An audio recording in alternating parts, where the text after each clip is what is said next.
The top stories tonight in Y News. The Department of Transportation suspends the implementation of reduced physical distancing on public transport in the country.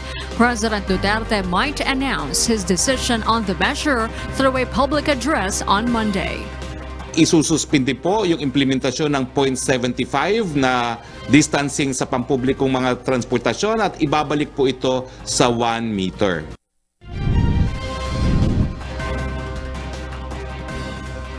The implementation of staggered business hours. Station explains that the said measure leads to revenue loss for companies. Authorities now prohibit to sell and consume a popular liver spread brand in the Philippines. When the passage of the RA 9711 in 2009 and Food Safety Act in 2013, requirement na po na kailangang iparegister ang product na processed, which is under FDA po ang processed food products. Requirement nga kasi siya ng batas. So, yun lang. Ginawa namin yung aming trabaho. President Rodrigo Duterte agrees with the proposed legislation seeking to replace the DOH Secretary as chairman of the PhilHealth Board. Australia records its lowest migrant intake for 10 years. Australia's new $1.9 billion technologies boost sets to create 35,000 jobs. Good evening, Philippines and the world. Today is Thursday, September 17, 2020. I am Harleen Delgado. Join us in the next hour as we deliver today's top stories around the country and in other parts of the world. I'm Angelo Castro III.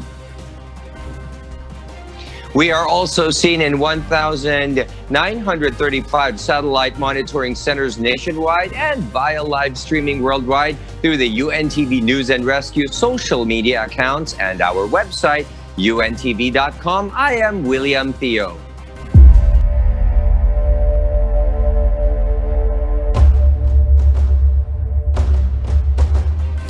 First in the news, the Department of Transportation suspends the implementation of reduced physical distancing in public transportation. Our Malacanang correspondent, Rosa Licos, will tell us why. President Rodrigo Duterte has yet to decide on the implementation of reduced physical distancing on public transport.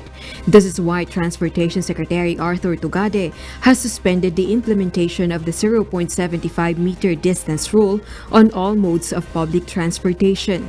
Isususpindi po yung implementasyon ng 0.75 na distancing sa pampublikong mga transportasyon at ibabalik po ito sa 1 meter.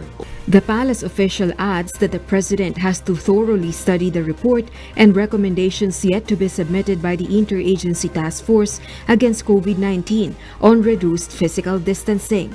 Former National Task Force Special Consultant Dr. Anthony Liachon welcomes the suspension. Dr. Liachon is one of those who are against reduced physical distancing on public transport. He says it is the right thing to do and President Duterte should be advised by Health Chief Francisco Duque III and the medical community because the country can reopen the economy and support public transport without sacrificing health standards, he adds. On the other hand, former Health Secretary Dr. Manuel Dairit, one of the medical experts who support the reduction of physical distance on public vehicles, says it can be done by ensuring that other health measures against coronavirus infection are strictly practiced. This include the wearing of face mask and face shield, no talking and no eating, ensuring adequate ventilation, frequent disinfection, appropriate physical distancing, and not allowing symptomatic passengers on board.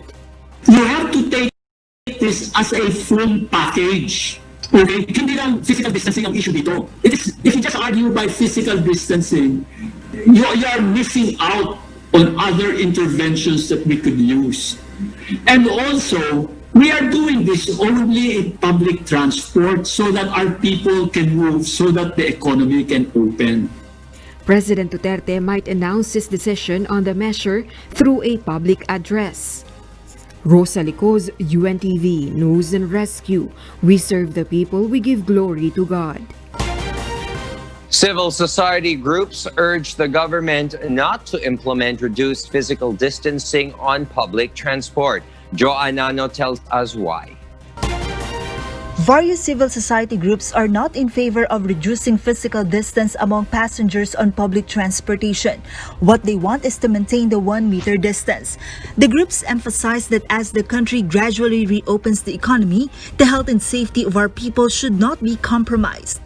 Ito ay kinababahala namin at kami ay nananawagan na ito ay ikonsidera natin ng ating mga policymakers, lalo-lalo na sa Interagency Task Force, na wag na tayo magkaroon ng pabago-bagong polisiya, lalo na kung ito ay nire-rekomenda at ito ay isa sa mga global standard. In the event that President Duterte approves the new policy on reduced distancing, civil society groups will challenge transportation and IATF officials to take the 30-day commuting challenge. Kung hindi nila kayang gawin ito, kasama ang kanilang mga mahal sa buhay, bakit nila pipilitin ang karaniwang Pilipino na sundin ito? Kung gusto nila, sila yung mauna. Kasi ayaw naman natin ng papogi lang na isang araw lang. Kaya gusto natin na 30 days para meron talagang commitment. Dito rin papasok yung pagkakaroon ng impact analysis. However, the Department of Transportation argues there is no need to accept the challenge. It also reiterates that reducing physical distancing on public transportation is a product of research and comprehensive studies by the experts. Hindi na po kailangang tanggapin ang hamon dahil ginagawa na po ni Secretary Tugadi yung hamon. Ang dapat na maging basihan ng mga arguments ay yung mga arguments at opinion ng mga health experts na patuloy naman pong nag-uusap tungkol sa issue na to. Joanano, UNTV News and Rescue. We serve the people, we give glory to God. The Department of Tourism sees that it needs 8.5 billion pesos in 2021 for its projects, which include reviving local tourism. One of our senior correspondents, Ray Pelayo, will tell us why. The Department of Tourism proposes 8.5 billion pesos for its budget next year. Secretary Bernadette Romulo Puyat said a big chunk of this amount will be allocated to promote local tourism. The DOT says that international tourism is projected to contract by 78% in December this year due to the effects of the COVID-19 pandemic. Secretary Puyat notes that 4.8 million out of the more than 5 million workers in the tourism sector are affected by the crisis. The official adds that they have given certificate to operate to around 50% of the businesses in the tourism sector. Based on a DOT survey, 77% of tourists are willing to travel, although a COVID-19 vaccine is not yet available. Based on the 2020 Philippine Travel Survey report, going to the beach, going to a road trip, and going on a staycation are among the top travel activities. The DOT plans to begin reopening tourism in Region 1 and in Baguio City, but slowly. Puyat said that Baguio will start to accommodate 200 tourists per day once its tourism reopens, provided that health protocols are strictly observed. Marami po nagbukas na, slowly, sa awa po ng Diyos, walang nagkaka-COVID. The DOT will support online transaction applications for contactless bookings. RT-PCR testing centers will be established to increase the confidence of tourists and to ensure their safety.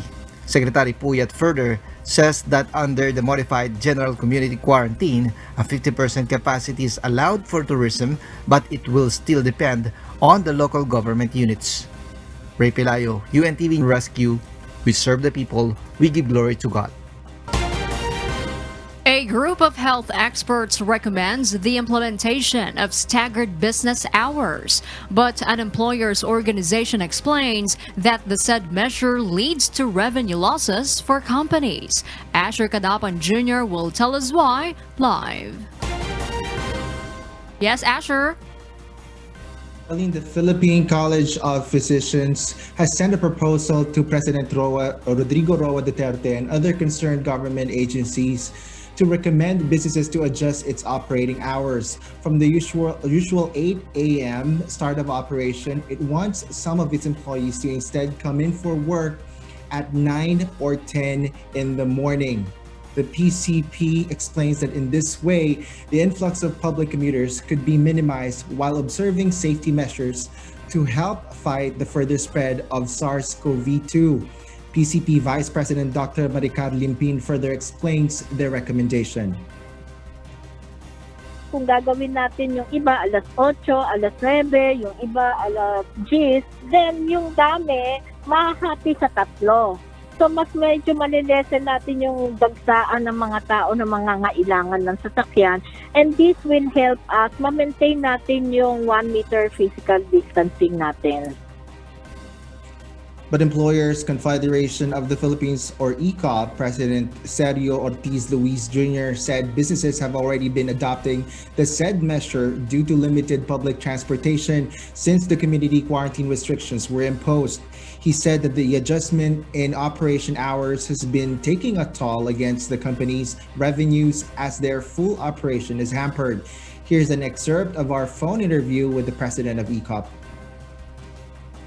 Lugi lahat.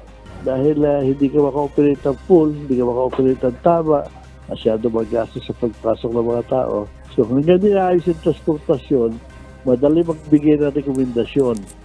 Pero at the end of the day, susunod ang tao sa transportasyon available. Arlene, the Philippine College of Physicians also asks authority to allow the full operation or resumption of all public transportation to provide safer travel option to commuters. Harleen?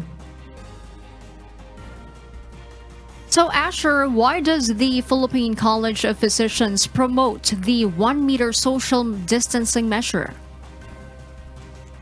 Arlene, the said group of health experts appeals to the public and authorities to keep the 1 meter social distancing measure. The PCP explains that based on studies, keeping this safe distance with other people along with wearing of face masks and face shields significantly reduce the risk of the contagion.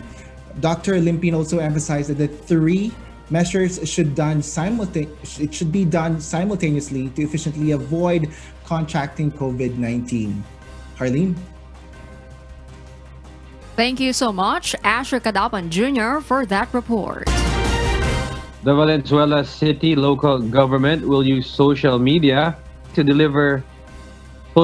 platforms for distance learning to deliver education to some 140,000 students enrolled for the coming school year. Dante Amento tells us why. Some 140,869 students are enrolled in K-12 education in Valenzuela City this coming school year 2020-2021. But since face-to-face classes are prohibited, the city government and DepEd will use social media platforms for distance learning to deliver lessons to students. Dr. Milito Zorbano, Assistant Schools Division Superintendent in Valenzuela City, reveals they will utilize Facebook's video streaming feature through its Valenzuela Live. They have also created a YouTube channel for videos and a chat group for follow-up discussions. The students, on the other hand, using a smartphone, tablet, or laptop will just watch and listen to the online discussions. For the students' assessment, everyone is required to have a portfolio for all the activities done, which will be collected by teachers for checking and for grading their performance. May teacher po na nagtuturo doon, then may interaction din sa mga bata. Yung ibang mga teacher naman po nanonood din, nag-guide doon sa mga estudyante nila through doon sa group na ginagamit.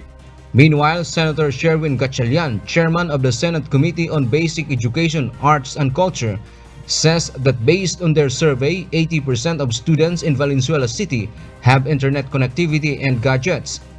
But the city government will provide gadgets for the remaining 20% of students. Bumili kami ng tablets doon sa remaining 20%. So we mandated the use of Facebook Live to teach our subjects.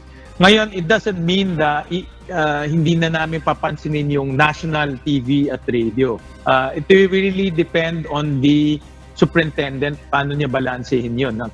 The Valenzuela live simulation is expected next week. Dante Amento, UNTV News and Rescue. We serve the people. We give glory to God. Meanwhile, the country's Department of Health says that 3,375 new cases were reported today. Of that number, close to 1,000 was reported in the National Capital Region. Almost 500 came from Bulacan Province. As of today, the country has a total of 276,289 confirmed cases of coronavirus infection. Of those cases, 63,408 are active. 87.5% of the total active cases are in mild condition, while 8.7% are asymptomatic. More than 3,039,000 individuals in the Philippines have been tested for the virus as of September 16. We have lost 53 more patients, but through our fervent prayers, medical interventions, and sacrifices of our medical frontliners, 317 more people have won their battle against the invisible enemy. That brings the total recoveries nationwide to more than 208,000. Thanks be to God. Let's now take a closer look at the updated count of coronavirus cases around the world. The COVID-19 pandemic has now reached a total of more than 29.8 million confirmed cases in 188 countries, regions, and sovereignties. In the region of the Americas, almost 15 million confirmed cases have been reported as of today, the highest among World Health Organization regions. The fast-spreading disease has claimed almost 941,000 lives across the globe, while over 20.3 million patients across the globe have recovered from the new coronavirus infection. Thanks be to God.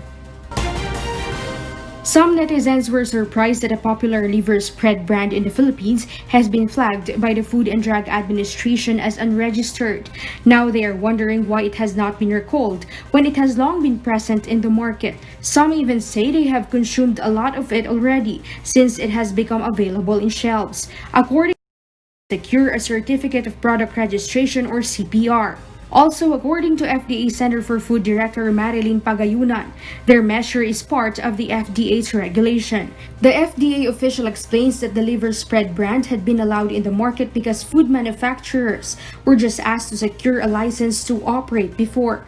Pag hindi po siya registered, then we issue advisory para sabihin bakit ngayon lang.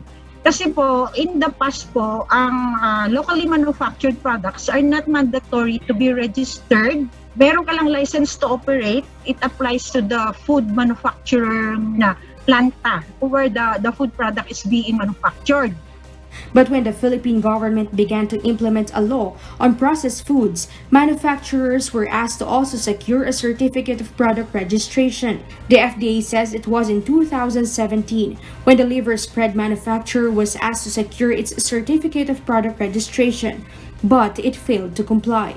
Now the FDA has yet to receive a response from the company. When the passage of the RA 9711 in 2009 and Food Safety Act in 2013, requirement na po na kailangang iparegister ang product na processed, which is under FDA po ang processed food products. Requirement nga kasi siya ng batas. So, yun lang. Ginawa namin yung aming trabaho. Following an FDA advisory, the sale of the liver spread brand will be prohibited. The FDA warns that establishments who will sell it shall face regulatory action and sanctions.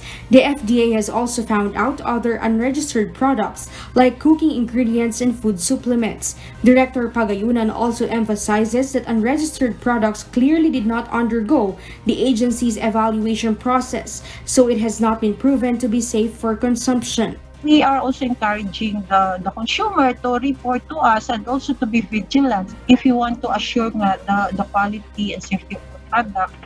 Might as well na doon ka na lang bumili. You have to check the labels din kung hindi naman maintindihan.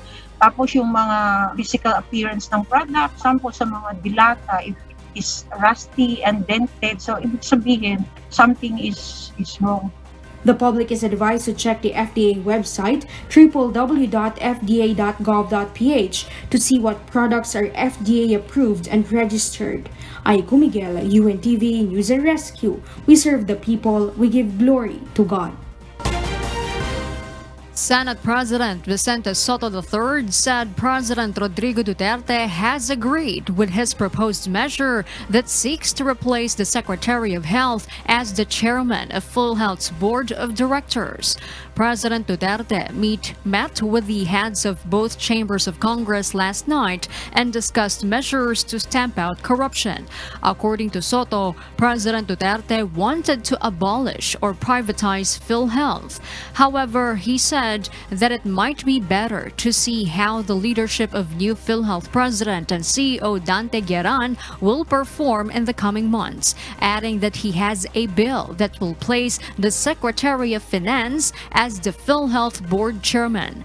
The Senate President has filed Senate Bill number 1829 that seeks to amend Section 13 of the Republic Act 11223 or the Universal Healthcare Act and assign the Finance Secretary to be the chairman of PhilHealth's Board of Directors. Soto believes the Secretary of Finance would be the most capable and effective to be the chairman of PhilHealth, noting that one of the state's insurers' critical mandates is to have a sustainable fund management to ensure the continuous delivery of healthcare services.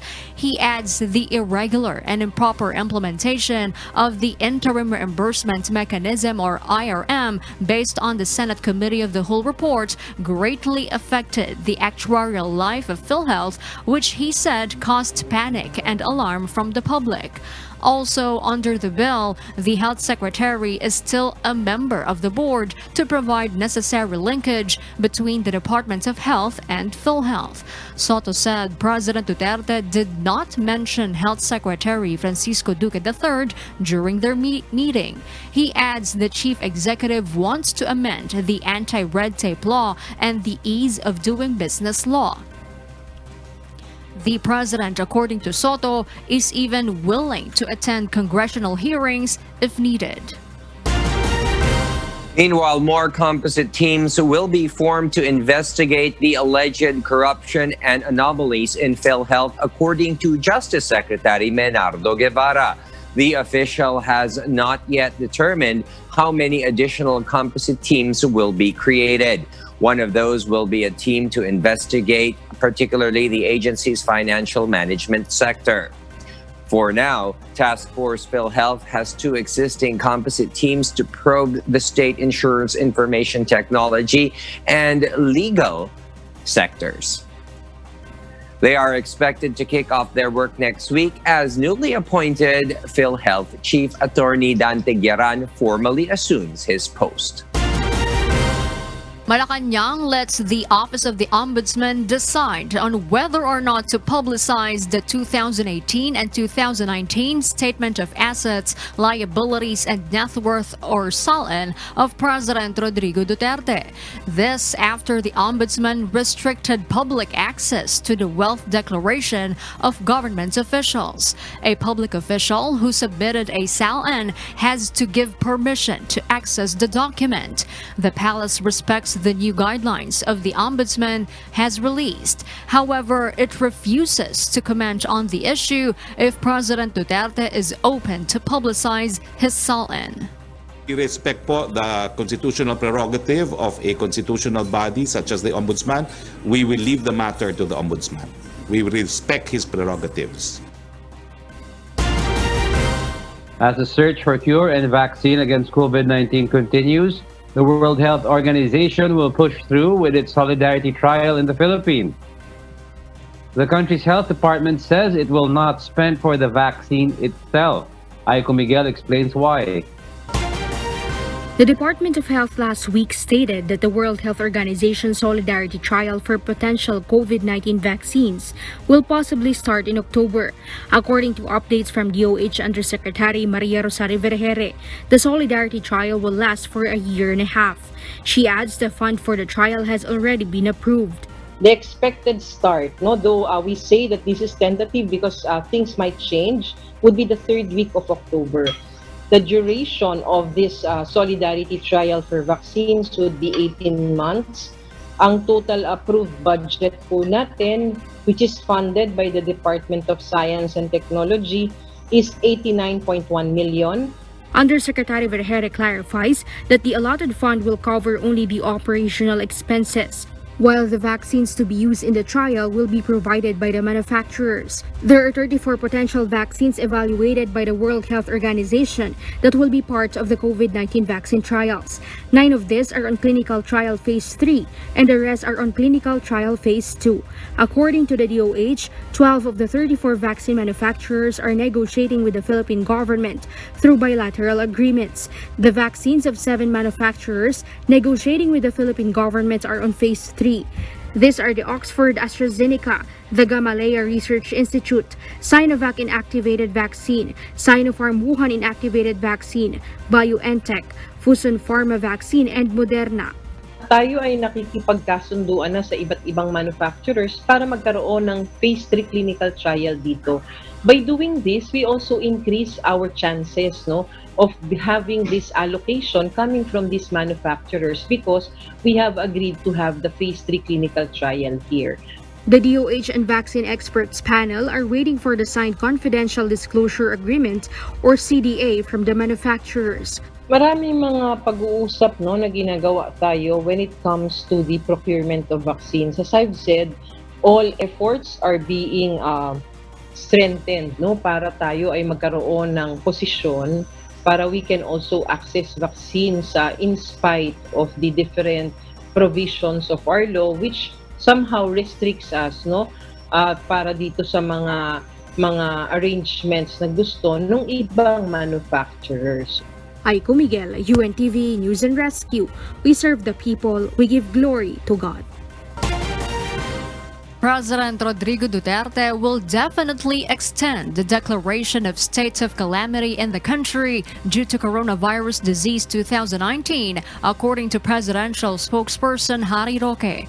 It was on March 16 when the chief executive signed Proclamation number 929 and declared a state of calamity in the Philippines.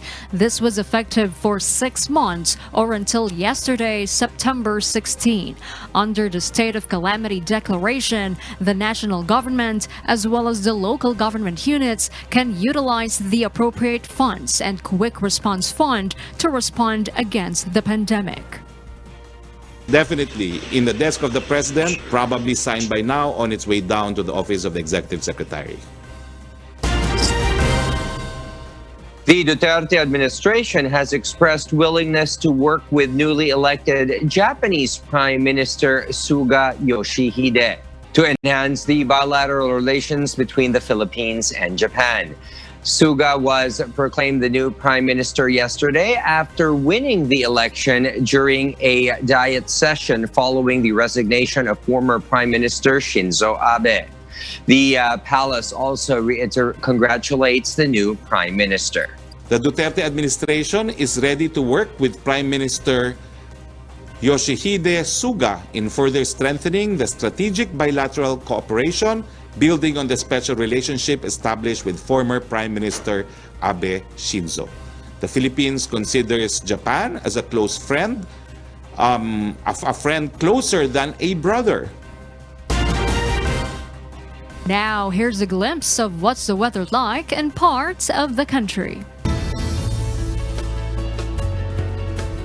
Tropical Storm Leon, now with international name Tropical Storm Noel, exited the Philippine area of responsibility this morning. State Weather Bureau Pagasa says as of 3 p.m. today, the tropical storm was located at 760 kilometers west of central Luzon. According to Pagasa, it is no longer directly affecting the country, but it enhances the southwest monsoon. Because of this, cloudy skies with scattered rain showers and thunderstorms will be felt over Metro Manila, Central Luzon, Calabarzon, Bicol Region, Mimaropa, Visayas, and Zamboanga Peninsula. Meanwhile, the rest of the country will experience partly cloudy to cloudy skies with isolated rain showers due to localized thunderstorms. Possible flash floods or landslides may occur during severe thunderstorms. No tropical cyclone advisory is issued. The PNP Internal Affairs Service will investigate two officials in Police Regional Office 1. Our police correspondent Leah Ilagan reports why in this exclusive.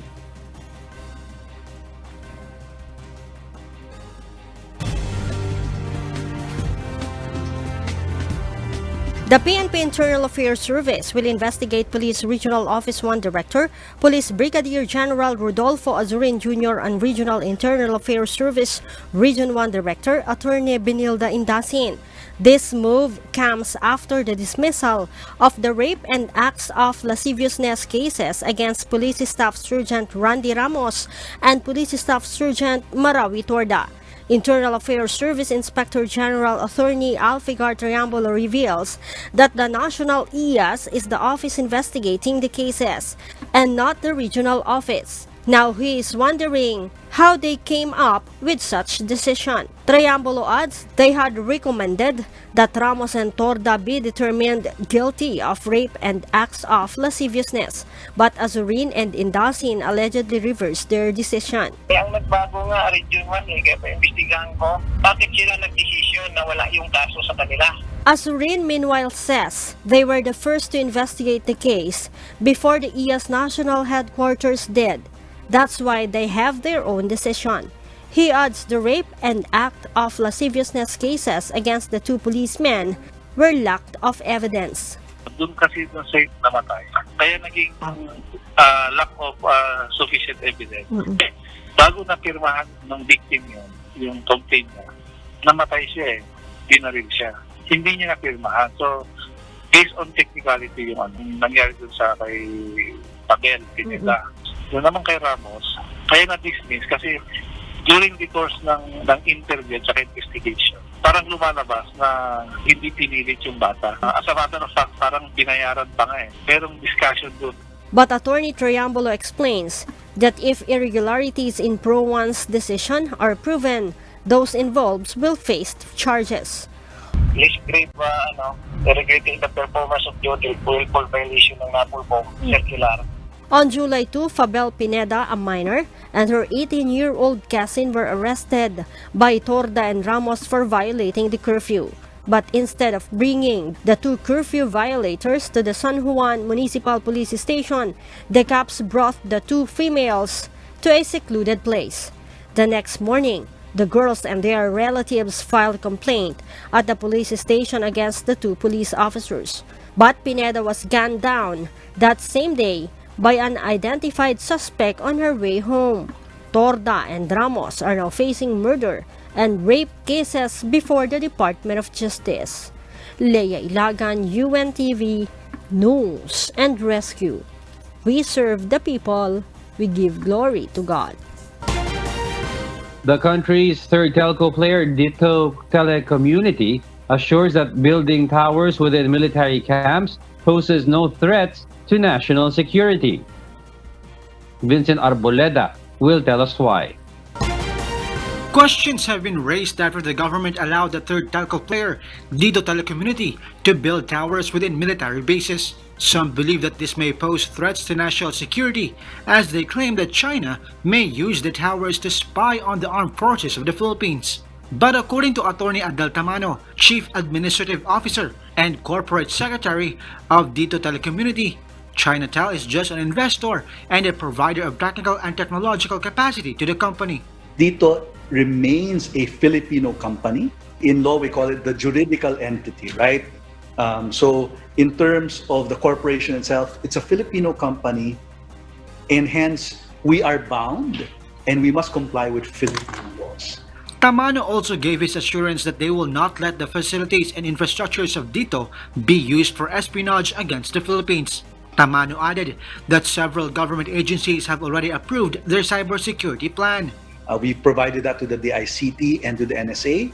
And again, these institutions approved our cybersecurity plan, and we also submitted this to the NTC. Meanwhile, retired Major General Rodolfo Santiago, the Chief Technological Officer of Dito Telecommunity, reveals that one of the conditions between Dito and the AFP is for the telco to give access to the armed forces to check its system. There is a provision that allows the armed forces to check at any time our cybersecurity protocols.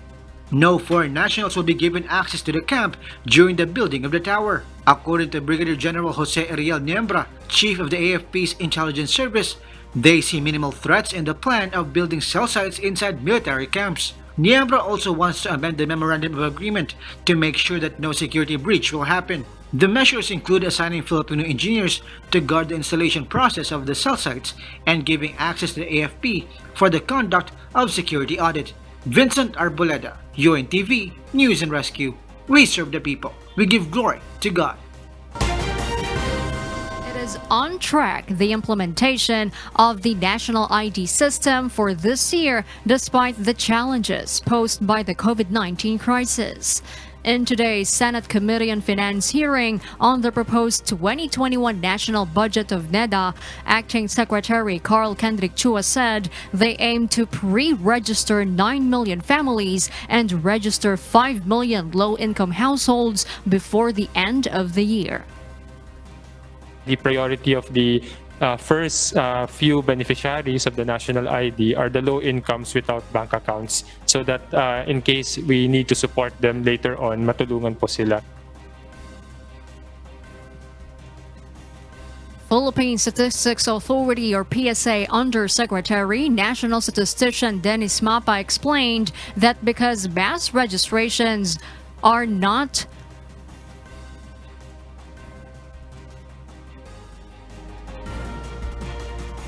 allowed, they will go from house to house in 32 provinces with the lowest number of COVID-19 cases for the pre-registration, in which the demographic information will be collected.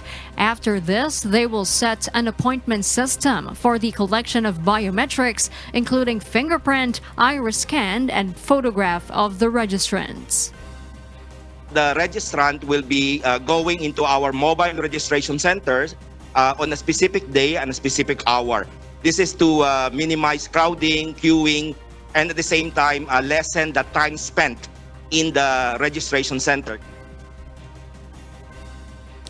NEDA says it plans to register 90 million Filipinos in the national ID system by 2022.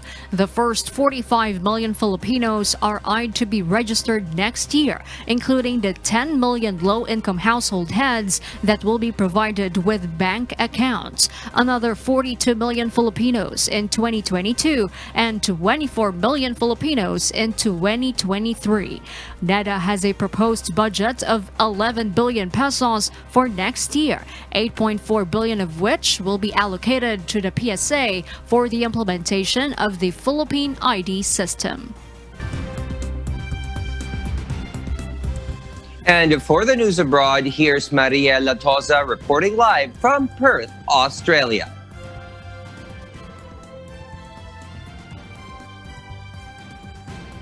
William, Australia records its lowest migrant intake for 10 years. Joining us tonight is one of our correspondents in Australia, Marvi Delphine, to tell us why live. Yes, Marvi. Australia has granted the lowest number of permanent visas in the last financial year, the smallest it has been since 2004 to 2005.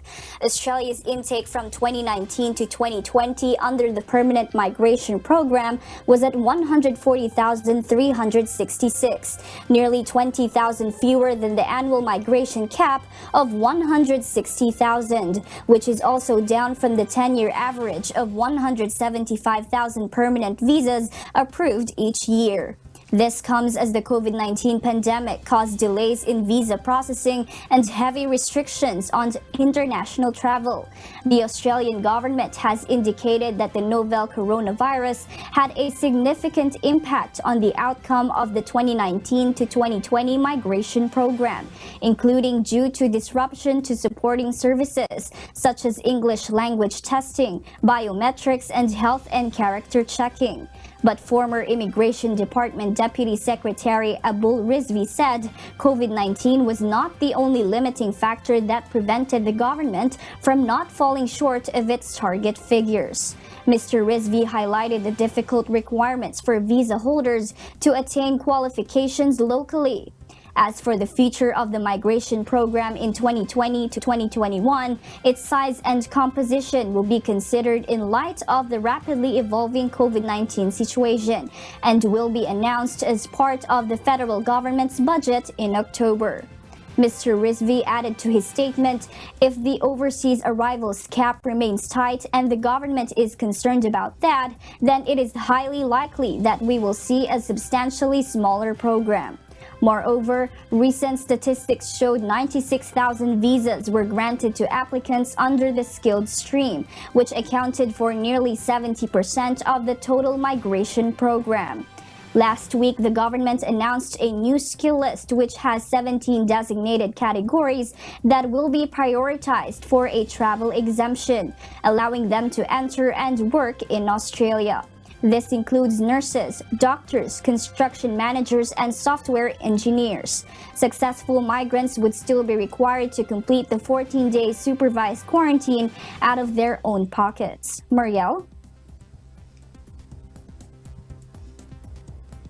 Marvi, we know for a fact that Australia has one of the strictest COVID-19 public health measures in the world, and there has been talks about raising the overseas levels to allow more travelers and stranded Australians to come home to the country. Has there any decision from the government on this? Marielle, Australian Prime Minister Scott Morrison says that a decision is locked in. He said in a statement today that the number of people allowed into the country each week will increase by 2,000 next Friday. But the government is yet to actually settle this with the leaders of states and territories to boost the capacities of hotel quarantine facilities.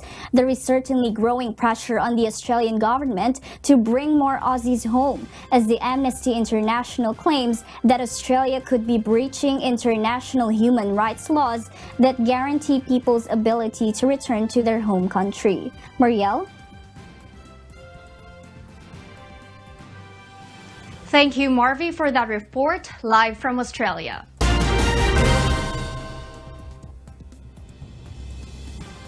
Let's now take a closer look at the updated count of coronavirus cases in countries worst hit by the pandemic. The United States of America now has a total of over 6.63 million confirmed COVID-19 cases, with a death toll of almost 197,000. India, the second worst hit nation, now has over 5.1 million total confirmed cases, but with more than 4 million recoveries. Brazil continues to struggle with hundreds of thousands of active cases, but now has more than 3.8 million recoveries. Thanks be to God.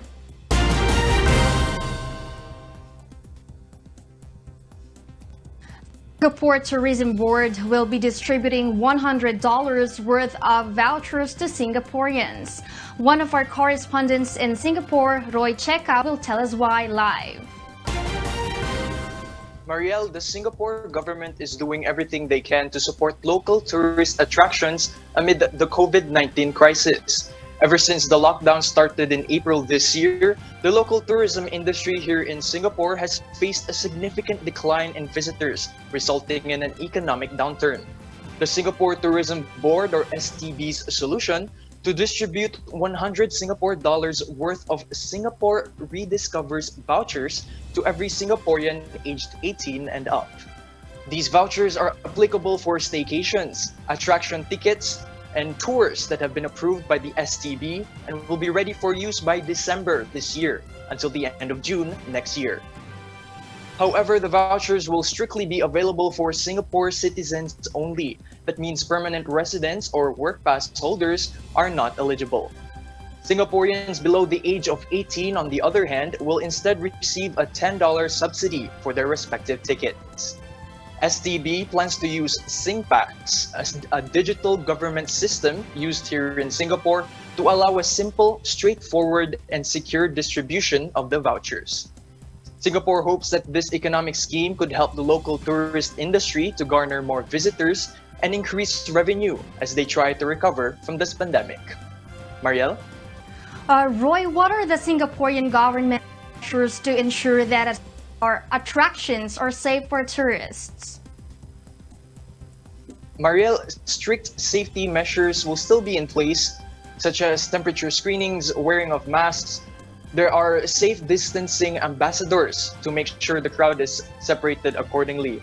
And also, there's only 5 persons per group are allowed to enter together, and many more measures to ensure limited contamination is achieved in the attractions. Marielle? Roy, can you also give us an update on COVID-19 cases in Singapore? Yes, Marielle, the COVID-19 cases here are gradually decreasing. Singapore overall has a total of around 57,500 cases, but now around 57,000 have been discharged. So it is reported as of 16 September yesterday that we have a total of 532 active cases currently in Singapore. Marielle? All right, thank you, Roy Checa, reporting live from Singapore.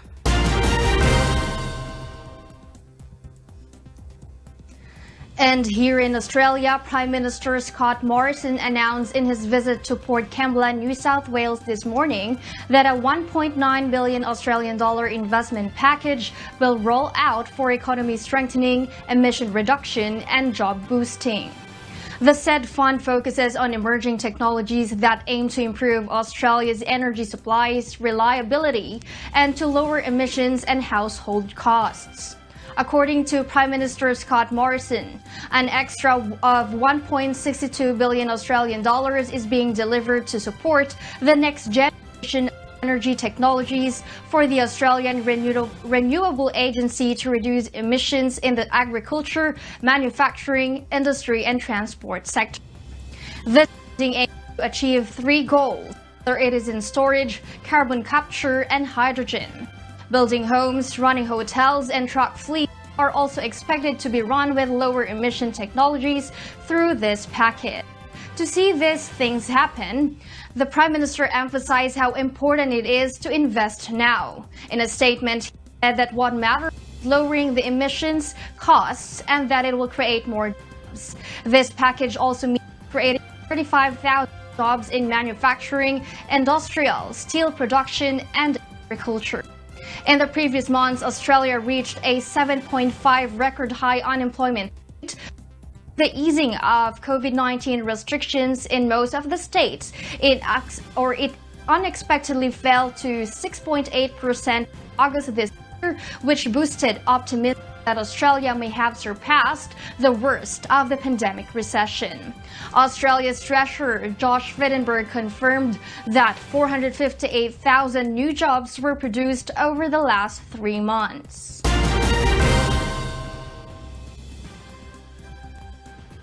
On the other hand, high-end department store John Lewis has confirmed that staff will not receive a bonus for the first time since 1953.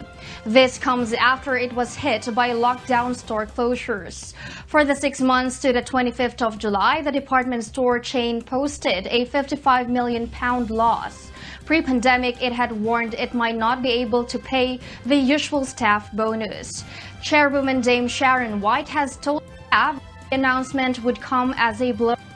The last time that John Lewis decided to pay a bonus to its staff was in the aftermath of World War II. That is more than 7 decades. John Lewis was founded in 1864.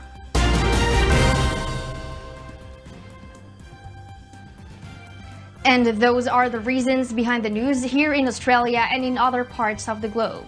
Back to you, William. Thank you, Marielle Latoza, reporting live from Perth, Australia. And those are the reasons behind the news, September 17, 2020. I am Harleen Delgado. Reasons we deliver to you as they unfold. I'm Angelo Castro III. Because we need to know, always ask why. I am William Theo. We serve the people. We give glory to God.